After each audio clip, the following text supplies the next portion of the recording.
এখনকার রাজমিস্ত্রিরা কাজ করলি মাহাজনের হওয়া লাগে হেল্পার। বাঁশ খুঁটি সব এলোমেলো ফেলাই দিয়ে গেছে, আর আমি মালিক, আমার এসে গুছান লাগতেছে।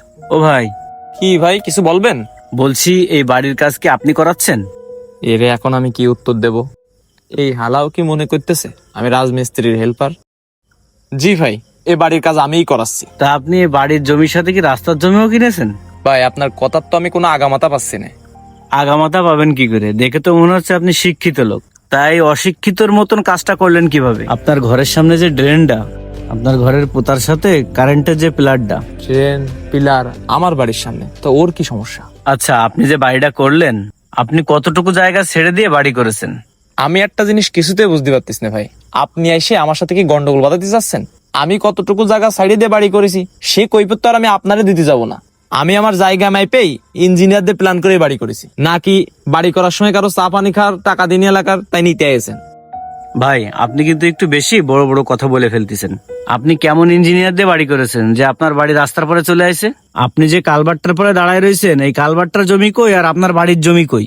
আমাদের বাঙালির সমস্যাটা কি জানেন? আমরা ফাও খাতি বেশি পছন্দ করি। ভাই, আপনার সমস্যাটা কি সেটা খুলে বলেন তো। ভাই, সমস্যা আমার না, সমস্যা আপনার। কেমনটা লাগে? হালার ফলা পাগল নাকি? সরকার যখন এই ড্রেনটাকে সংস্কার করবে, তখন তো দেখতেছি আপনার এই বাড়ি ভাঙা লাগবে। আপনার এই ড্রেনটা এখন 2 ফুট আছে, জনবসতি বাড়তেছে, কয়দিন পরে এই ড্রেনটা আরো বড় হবে, তখন কি এই ড্রেন রাস্তা দিয়ে করবে? আপনি যে বাড়িটা করেছেন, আপনার বাড়ির পানিও তো এই ড্রেন দিয়ে যাবে। শুধু এই না, আপনি সরকারি কারেন্টের পিলারের সাথে লাগায় বাড়ি করেছেন। আপনি খেয়াল করেননি উপর দিয়ে যে 11,000 ভোল্টেজের তার? শোনেন, আমি যে আপনার এই কথাগুলো বলতেছি, আমি জানি আপনার রাগ হচ্ছে, কারণ আমার এই কথাগুলো উচিত কথা। ভাই, আমি মানলাম আপনি আল্লাহর খাস বান্দা, আপনি সব উচিত কথা কন।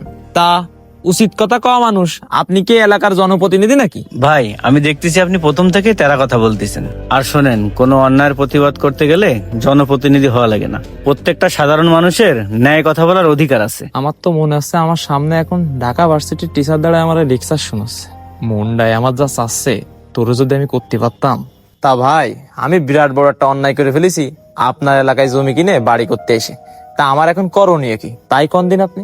আর শোনেন, আমার এই জায়গাটা মাত্র 2 শতক। এখন আমি যদি বাড়ি জায়গা ছেড়ে বাড়ি করতে যাই, তাহলে আমার রুম হবে বাথরুম হবে না, বাথরুম হবে রুম হবে না। সেই জন্য আমি বাড়ির জায়গাটা ছাড়তে পারিনি ভাই। আমি আপনার কথা বুঝেছি, তারপরেও আপনি যদি সামনে থেকে একটু ছাড়তেন, তাহলে অন্তত পক্ষে আপনার বাড়ির সামনে একটা সাইকেল রাখতে পারতেন। আপনার এই সামান্য ভুলের জন্যই পরবর্তীতে এমনও হতে পারে যে আপনার বড় কোনো খেসারত দেওয়া লাগতেছে। আমার আবার কিসের খেসারত দেওয়া লাগবে? একজন ইঞ্জিনিয়ার তো বুঝে শুনে ঘরের ম্যাপ আঁকাইছে। আরে ভাই, একজন ইঞ্জিনিয়ার তো ঘরের ম্যাপ আঁকায় খালাস, পরবর্তীতে ভুক্তভোগী কিন্তু আপনিই হবেন। আপনার কপাল ভালো যে আপনার এই বাড়ি করতে যে কোনো রাজমিস্ত্রি